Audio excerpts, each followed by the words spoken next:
দেখেন কত মূল্য।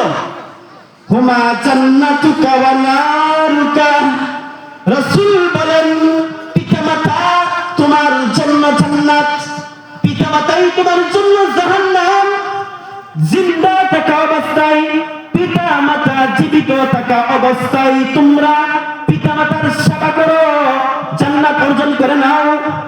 যদি সেবা না করো, নাফরমানি করো, অবাধ্য হয়ে যাও, পিতামাতাই তোমার জন্য জাহান্নাম। পিতামাতাই কি? জাহান্নাম।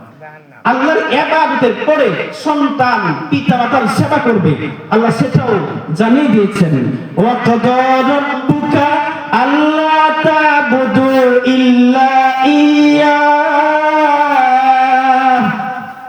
তোমার রব তোমাকে আদেশ করেছে, তোমার রবের সিদ্ধান্ত হলো আল্লাহ তা'বুদু ইল্লা ইয়্যা, আল্লাহ ছাড়া কারো ইবাদত করা যাবে না, শিরিক করা যাবে না।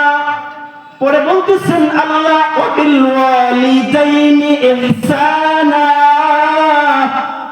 পিতামাতার সাথে সুন্দর ব্যবহার, ইহসান করতে হবে। কি করতে হবে?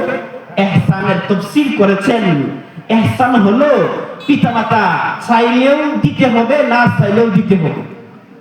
বাপে চাইছে কিছু, সন্তানে দেয় না, আছে না নাই?